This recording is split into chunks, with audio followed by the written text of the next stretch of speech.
प्राचीन काल की बात है। किसी राज्य में एक बड़ा ही प्रतापी और दानी राजा राज करता था। वह हर गुरुवार को व्रत रखता था और दीन दुखियों की मदद किया करता था, परंतु ये बात उसकी रानी को बिल्कुल अच्छी नहीं लगती थी। वह न तो व्रत करती थी और ना ही दान पुण्य में विश्वास रखती थी। इतना ही नहीं, वह राजा को भी ऐसा करने से मना करती थी। एक समय की बात है कि राजा शिकार खेलने के लिए वन गए। घर पर रानी और उसकी दासी थी। उसी समय गुरु बृहस्पति देव साधु का रूप धारण कर राजा के दरवाजे पर भिक्षा मांगने आए। साधु ने जब रानी से भिक्षा मांगी तो वह कहने लगी, हे साधु महाराज, मैं तो इस दान और पुण्य से तंग आ गई हूँ। आप कोई ऐसा उपाय बताएं जिससे कि मेरा सारा धन नष्ट हो जाए और मैं आराम से रह सकूं। इतना सुनकर बृहस्पति देव ने कहा कि हे देवी, तुम तो बड़ी विचित्र हो। संतान और धन से भला कोई दुखी होता है? अगर अधिक धन है तो इसे शुभ कार्यों में लगाओ, कुंवारी कन्याओं का विवाह कराओ, विद्यालय और बाग बगीचे का निर्माण कराओ, जिससे तुम्हारे दोनों लोग सुधरें। परंतु साधु की इन बातों से रानी को बिल्कुल खुशी नहीं हुई। उसने कहा कि मुझे ऐसे धन की आवश्यकता नहीं है जिसे मैं दान में दूं और जिसे संभालने में मेरा सारा समय नष्ट हो जाए।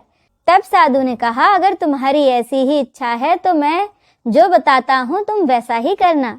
गुरुवार के दिन तुम अपने घर को गोबर से लीपना, अपने बालों को पीली मिट्टी से धोना, राजा से हजामत बनाने को कहना, भोजन में मांस मदिरा का प्रयोग करना, कपड़े धोबी के यहाँ धुलने देना। इस प्रकार 7 बृहस्पतिवार करने से तुम्हारा समस्त धन नष्ट हो जाएगा। इतना कहकर साधु के रूप में आए बृहस्पति देव वहां से अंतर्धान हो गए। साधु के कहे अनुसार रानी को केवल 3 ही बृहस्पतिवार बीते थे कि उसकी समस्त धन संपत्ति नष्ट हो गई।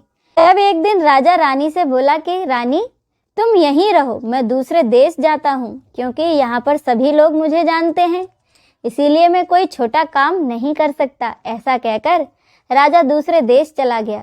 वहां वह जंगल से लकड़ी काट कर लाता और शहर में जाकर बेचता। इस तरह वह अपना जीवन व्यतीत करने लगा। इधर राजा के परदेश जाते ही रानी और दासी दुखी रहने लगी। एक बार जब रानी और उसकी दासी को 7 दिन तक बिना भोजन के रहना पड़ा तो रानी ने अपनी दासी से कहा कि दासी, पास ही के नगर में मेरी बहन रहती है, वह बड़ी धनवान है, तू उसके पास जा और कुछ ले आ ताकि थोड़ी बहुत गुजर बसर हो जाए। दासी रानी की बहन के पास गई। उस दिन गुरुवार था और रानी की बहन उस समय बृहस्पतिवार व्रत कथा सुन रही थी। दासी ने रानी की बहन को अपनी रानी का संदेशा सुनाया, लेकिन रानी की बड़ी बहन ने कोई उत्तर नहीं दिया। जब दासी को रानी की बहन से कोई उत्तर नहीं मिला तो वह बड़ी दुखी हुई और उसे क्रोध भी आया। दासी ने वापस आकर रानी को सारी बात बता दी। ये सब सुन रानी ने अपने भाग्य को कोसा। उधर रानी की बहन ने सोचा कि मेरी बहन की दासी आई थी, परंतु मैंने उससे कुछ नहीं कहा, इससे वो बड़ी दुखी हुई होगी। कथा सुनकर और पूजा समाप्त करके वह अपनी बहन के घर आई और कहने लगी कि बहन, मैं बृहस्पतिवार का व्रत कर रही थी, तुम्हारी दासी मेरे घर आई थी, परंतु जब तक कथा पूरी नहीं होती तब तक ना तो उठते हैं ना ही कुछ बोलते हैं, इसीलिए मैं नहीं बोली। बताओ दासी क्यों आई थी? रानी बोली, बहन तुमसे क्या छुपाऊं, हमारे घर में खाने तक को अनाज नहीं है। ऐसा कहते कहते रानी की आंखें भर आईं। उसने दासी समेत पिछले 7 दिनों से भूखे रहने की पूरी बात अपनी बहन को बता दी। रानी की बहन बोली, देखो बहन, भगवान बृहस्पति देव सबकी मनोकामनाओं को पूरा करते हैं। देखो शायद तुम्हारे घर में कहीं अनाज रखा हो। पहले तो रानी को विश्वास नहीं हुआ, पर बहन के आग्रह करने पर उसने अपनी दासी को अंदर भेजा तो उसे सचमुच अनाज से भरा एक घड़ा मिला। यह देखकर दासी बड़ी हैरान हुई। दासी रानी से कहने लगी कि रानी, जब हमको भोजन नहीं मिलता था तो हम व्रत ही तो करते थे, इसीलिए क्यों ना इनसे व्रत और कथा की पूरी विधि पूछ ली जाए ताकि हम भी व्रत कर सकें। तब रानी ने अपनी बहन से बृहस्पतिवार व्रत के बारे में पूछा। उसकी बहन ने बताया, बृहस्पतिवार के व्रत में चने की दाल और गुड़ केले की जड़ में अर्पित करें तथा दीपक जलाएं, व्रत कथा सुने और पीला भोजन ही करें। इससे बृहस्पति देव और भगवान विष्णु दोनों ही प्रसन्न होते हैं। व्रत और पूजा की विधि बताकर रानी की बहन अपने घर लौट गई। 7 दिन के बाद जब गुरुवार आया तो रानी और दासी ने व्रत रखा। वह घुड़साल में जाकर चना और गुड़ ले आईं, फिर उससे केले की जड़ तथा भगवान विष्णु की पूजा की। अब पीले भोजन की चिंता को लेकर दोनों बड़ी दुखी हुई, क्योंकि उन्होंने व्रत तो रखा था, इसीलिए बृहस्पति देव उनसे प्रसन्न थे। वह एक साधारण व्यक्ति का रूप धारण कर 2 थालों में पीला भोजन दासी को दे गए। भोजन पाकर दासी बड़ी प्रसन्न हुई और फिर रानी के साथ मिलकर भोजन ग्रहण किया। उसके बाद दासी और रानी हर गुरुवार को व्रत और पूजा करने लगी। बृहस्पति देव की कृपा से उनके पास फिर से धन संपत्ति आ गई, परंतु रानी फिर से पहले की तरह आलस्य करने लगी। तब दासी बोली, देखो रानी, तुम पहले भी इसी प्रकार आलस्य करती थी। तुम्हें धन रखने में कष्ट होता था, इस कारण सभी धन नष्ट हो गया, और अब जब बृहस्पति देव की कृपा से हमें पुनः धन प्राप्त हुआ है तो तुम फिर से आलस्य करने लगे। रानी को समझाते हुए दासी कहती है कि बड़ी मुसीबतों के बाद तो हमने ये धन पाया है, इसीलिए हमें दान पुण्य करना चाहिए, भूखों को भोजन कराना चाहिए, धन को शुभ कार्यों में खर्चना चाहिए। इससे तुम्हारे कुल का यश बढ़ेगा, स्वर्ग की प्राप्ति होगी और पितृ प्रसन्न होंगे।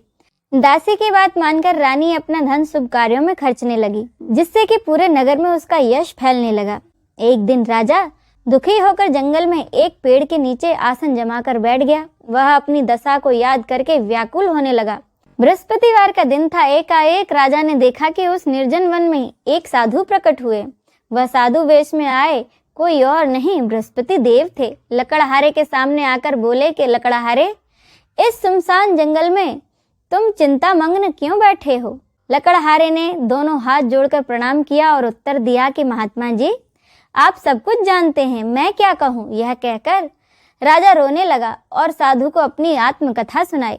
साधु वेश में आए बृहस्पति देव ने कहा, तुम्हारी स्त्री ने बृहस्पति के दिन बृहस्पति भगवान का निरादर किया था, जिसके कारण रुष्ट होकर उन्होंने तुम्हारी यह दशा कर दी। अब तुम चिंता को दूर करके मेरे कहने पर चलो, तुम्हारे सब कष्ट दूर हो जाएंगे और भगवान पहले से भी अधिक तुम्हें धन संपत्ति देंगे। तुम बृहस्पति के दिन कथा किया करो, 2 पैसे के चने मुनक्का लाकर उसका प्रसाद बनाओ और शुद्ध जल से लोटे में शक्कर मिलाकर अमृत तैयार करो। कथा के बाद अपने सारे परिवार और सुनने वाले प्रेमियों में अमृत व प्रसाद बांटकर दूध भी ग्रहण करो। ऐसा करने से भगवान तुम्हारी सभी मनोकामनाओं को पूरा करेंगे। साधु के ऐसे वचन सुनकर लकड़हारा बोला कि हे भगवान, मुझे लकड़ी बेचकर इतना पैसा नहीं मिलता कि जिससे मैं भोजन के उपरांत कुछ बचा सकूं। मैंने रात में अपनी स्त्री को व्याकुल देखा है, मेरे पास कुछ पैसे भी नहीं जिससे कि मैं उसकी खबर मंगा सकूं। साधु ने कहा कि लकड़हारे, तुम किसी बात की चिंता मत करो। बृहस्पति के दिन तुम रोजाना की तरह लकड़ियां लेकर शहर जाओ, तुमको रोज से दुगना धन प्राप्त होगा, जिससे तुम भली भांति भोजन कर लोगे तथा बृहस्पति देव की पूजा का सामान भी आ जाएगा। इतना कहकर वह साधु अंतर्धान हो गए। धीरे धीरे समय व्यतीत होने पर फिर से बृहस्पतिवार का दिन आया। लकड़हारा जंगल से लकड़ी काटकर शहर में बेचने गया। उसे उस दिन लकड़ियों का दाम अधिक मिला। राजा ने चना गुड़ आदि लेकर गुरुवार का व्रत किया। उस दिन से उसके सभी कष्ट दूर हो गए। परंतु जब दोबारा गुरुवार आया तो बृहस्पतिवार का व्रत राजा करना भूल गया। इस कारण बृहस्पति भगवान नाराज हो गए। उस दिन उस नगर के राजा ने विशाल यज्ञ का आयोजन किया था तथा शहर में यह घोषणा करा दी कि कोई भी मनुष्य अपने घर में भोजन न बनाए, न आग जलाए, समस्त जनता मेरे यहाँ आकर भोजन करे। इस आज्ञा को जो न मानेगा उसे फांसी की सजा दी जाएगी। इस तरह की घोषणा संपूर्ण नगर में करवा दी गई। राजा की आज्ञा के अनुसार शहर के सभी लोग भोजन करने गए, लेकिन लकड़हारा कुछ देर से पहुंचा, इसीलिए राजा उसको अपने साथ अपने घर ले गए और अपने घर जाकर उसे भोजन करा रहे थे। तो रानी की दृष्टि उस खुंटी पर पड़ी जिस पर कि उसका हार लटका हुआ था, पर वह हार वहां दिखाई नहीं दिया। रानी ने निश्चय किया कि मेरा हार इसी मनुष्य ने चुरा लिया है।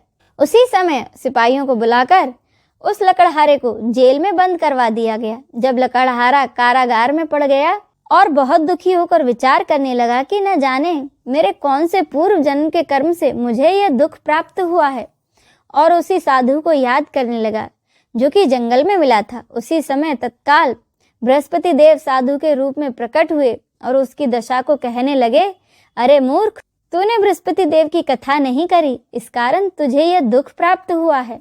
अब चिंता मत कर, बृहस्पतिवार के दिन कारागार में ही दरवाजे पर 4 पैसे पड़े मिलेंगे, उनसे तू बृहस्पति देव की पूजा करना, तेरे सभी कष्ट दूर हो जाएंगे। साधु के कहे अनुसार बृहस्पतिवार के दिन उसे 4 पैसे मिले। लकड़हारे ने कथा कही उसी रात को बृहस्पति देव ने उस नगर के राजा को सपने में आकर कहा कि राजा, तुमने जिस आदमी को कारागार में बंद कर दिया है वह निर्दोष है, वह तो दूसरे नगर का राजा है, उसे छोड़ देना। रानी का हार उसी खुंटी पर लटका है, अगर तू ऐसा नहीं करेगा तो मैं तेरे राज्य को नष्ट कर दूंगा। इस तरह रात के सपने को देखकर राजा प्रातःकाल उठा और खुंटी पर हार देखकर लकड़हारे को बुलाकर क्षमा मांगी तथा लकड़हारे को सुयोग्य वस्त्र आभूषण देकर उसे विदा किया। बृहस्पति देव की आज्ञा अनुसार लकड़हारा अपने नगर को चल दिया। राजा जब अपने नगर के निकट पहुंचा तो उसे बड़ा आश्चर्य हुआ। नगर में पहले से अधिक बाग बगीचे, तालाब, कुएं और बहुत सी धर्मशालाएं और मंदिर बन गए थे। राजा ने पूछा, यह किसका बाग और धर्मशाला है? तब नगर के सब लोग कहने लगे, यह सब रानी और उसकी दासी के हैं। तो राजा को बड़ा आश्चर्य हुआ और गुस्सा भी आया। जब रानी ने यह खबर सुनी कि राजा आ रहे हैं तो उन्होंने बांदी से कहा कि दासी, देखो राजा हमको कितनी बुरी हालत में छोड़ गए थे, हमारी ऐसी हालत देखकर वह लौट न जाए, इसीलिए तू दरवाजे पर खड़ी हो जा। आज्ञा अनुसार दासी दरवाजे पर खड़ी हो गई। राजा जब आए तो उन्हें अपने साथ लेवा लाई। तब राजा ने क्रोध करके अपनी रानी से पूछा, यह धन तुम्हें कैसे प्राप्त हुआ है? तब उन्होंने कहा, हमें यह सब धन बृहस्पति देव के कृपा से प्राप्त हुआ है। राजा ने निश्चय किया कि अब 7 रोज बाद सभी बृहस्पति देव का पूजन करते हैं, परंतु मैं प्रतिदिन 3 बार कहानी तथा रोज व्रत किया करूंगा। अब हर समय राजा के दुपट्टे में चने की दाल बंधी रहती तथा दिन में 3 बार कहानी कहता। इसी के साथ यह व्रत कथा संपूर्ण होती है। बोलिए बृहस्पति देव की जय, भगवान विष्णु की जय, नमः पार्वते पते, हर हर महादेव की जय।